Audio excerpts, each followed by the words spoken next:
Hi, welcome to Adventures in Bonsai. Today we're going to take a look at a plant called black bamboo. The bamboo family is an interesting family of plants. They are actually grasses that just grow very tall and very big. We're going to try to propagate some of this black bamboo. And bamboo very rarely produces seeds. It may happen once every 100 years or so for a plant. It's pretty rare. So the way we propagate these is by taking cuttings. Now there are two types of bamboo, running and clumping. The clumping bamboo tends to stay in one area and this grows out and grows bigger and bigger. The running bamboo just moves all over the place. They send rhizomes under the ground and they start popping up all over. And they can be very invasive, and some people don't like bamboo because of that. But there are simple ways to control that if you want to. It's really not too hard. But let's go take a look at the black bamboo and see what we're talking about.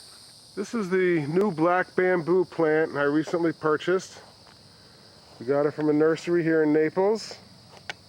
And as you can see, it's well named. The stalks, or the canes as they're known, turn black, and it's a beautiful black, and it's smooth, and it's nice, and it's very sensual. It's a great bamboo. Now this here came with some new shoots that were coming up, some new canes that were just starting. You can see here's where the tip is of it. When we bought the plant, I would say that they were down to about here.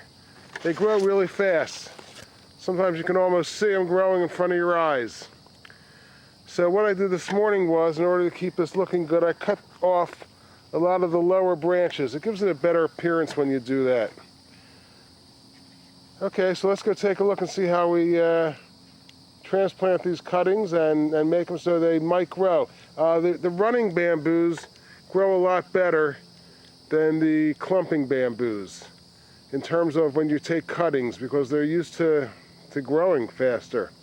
But we're going to give it a try. I've had clumping bamboos that have taken root, and we'll try and see what we can do with these guys. This is a clumping bamboo. As you can see, it kind of stays in a clump. Right now it's just starting to come back to life, because during the winter I really don't get a chance to water it enough. But once it gets that water, it starts to produce leaves and look the way it should look. I bought this about 17 years ago at Home Depot, and I think it was a 5-gallon pot. It was a little plant. We planted it, and this is where it stayed. Number one, it hasn't really spread out too much, but it has certainly gotten bigger. Let's go take a look and see what a running bamboo looks like. Bamboo, we're going to take a look at another clumping bamboo. This is one of my favorite bamboos because each of the little segments has a little belly in it. It swells out, and people feel reminded of the Buddha and his belly. And these are nice little plants to get, but they're clumping also. So it's not so easy to get cuttings, but I have gotten cuttings from these. Let's see if we can find a nice piece here we can take a better look at. This is kind of what this stuff feels like and looks like. I wish you could feel it. It's just really smooth and beautiful. Okay, let's take a look at the running bamboo. This is a bonsai Buddha belly bamboo, and it's just starting to get its leaves back, and it'll pick up over the summer now. I'll check it out, make sure its roots are not root bound in the pot. Maybe sometimes that's what makes these plants look as if they're faltering. Here's another bamboo bonsai that I have. This was done from cuttings. I believe it might be golden bamboo. I'm just not sure. But it's doing pretty well, and it's looking pretty good and pretty healthy. And periodically, during the year, it sends up a couple of new canes. This is running bamboo. This is known as timber bamboo. This is what they use to build stuff with. In the Orient and in Europe and places like that, they use it for structural work because it's very strong. It's pretty thick, but it does tend to run. You can see where this is now, how it has spread out from the center area. This is where I started it with a very small little piece that I got from a neighbor on the next block. It was about the size of a softball. And it's great bamboo. It's really interesting stuff. Once again, it sings to us during the summer or whenever, when the winds blow and these big canes hit against each other. They have a nice kind of a music we enjoy listening to. So these run though, these go all over the place. And if you want to stop them from running, all you have to do is look for when the new shoots are starting to come up and cut them. It's very easy to stop them from running. Luckily my neighbors happen to like this bamboo, so I've spoken with them and they don't care if they get pieces over on their side, which they have begun to get. Okay, let's go take a look and see what we're going to do here today in terms of the bamboo, the black bamboo that we're going to try to root in sphagnum moss. If you want to try and cut these, if you cut a piece off right around here, you want to try and keep the heel together with it. They root better then if you do that. If you have bamboo and you want to try this, that's what I found works best for me. In other words, you don't want to cut it over here. Make sure you cut it back here. Okay, I'm up here near the house. We have a fine team of professionals here, Performance Window Tinting of Collier County. They're here to help retint our windows, which have faded over the last 17 years, and they're honoring the lifetime warranty that we have. Not only that, but they show up early. It was really a pleasure dealing with them. So we're going to hear a little bit of noise from them out here. But if any of you are down here in Collier County and need some window tinting or are thinking about it, because it's really a good idea. It really keeps your house cooler. And you can also, if you have birds or any animals outside, they can't see you when you're standing right by the window, and you can kind of observe them and peek in on what they're doing. We always do that with the bird feeders here. But Performance Window Tintings, they're really great company, and keep that in mind. Okay, let's get back to the bamboo here. These are the cuttings I took off of the tree this morning because I wanted to clean up the bottom so that it looked a little bit better. Now what I'm going to do is very simple.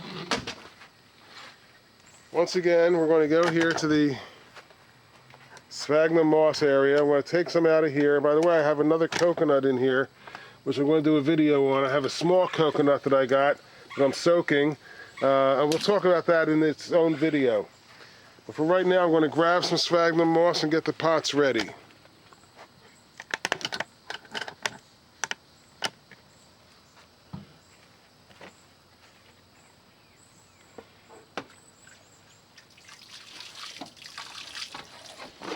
If you notice that I'm moving slowly today, that's because I had major surgery 2 days ago in my abdomen.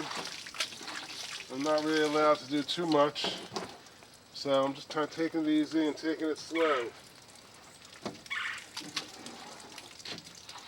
Okay, but all I'm doing here is taking some sphagnum moss, putting it in the pots loosely at this point.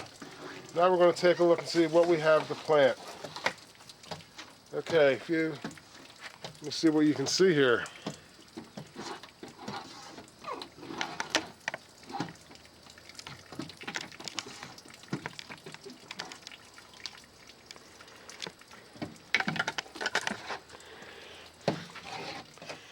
So you'll see that when I cut this off, I tried to leave the little heel on here.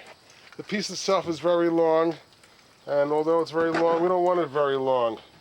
I'm going to cut this thing off right around here, right above the area where the next juncture is.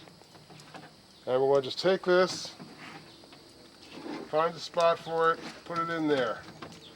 It's that easy. Now we can also, if we want, here's a bigger one. We can start out by clipping one off here a little bit right below the junction. But then what you need to do is you need to cut the leaves back because they need the chlorophyll that's in the leaves, but they don't need too much of it because they really don't have the ability to do too much because they haven't gotten roots yet.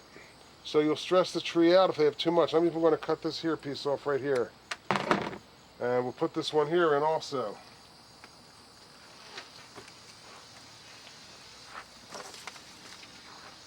Now we're going to go, and here's another one. with a nice heel on it and a nice little side shoot here. I'm going to take this one here and cut it right around here. I'm going to cut off some of the leaves here. This piece here is small enough to leave on there. And I'm going to put that one. Find a spot for it.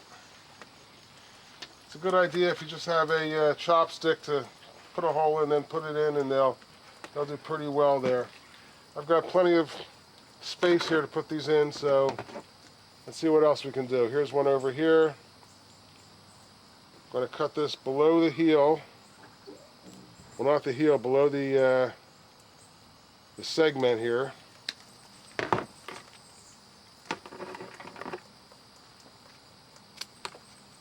And cut a lot of the leaves off.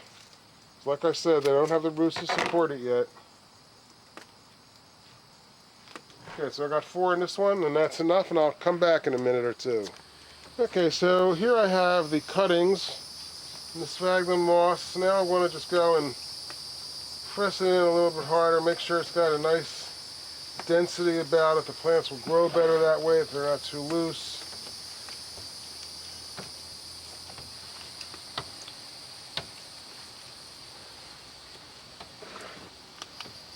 So it's a pretty simple thing to do. Now you just have to keep your fingers crossed. I'm going to put these in a shady area. Down there my other stuff. Black bamboo is native to central and eastern China.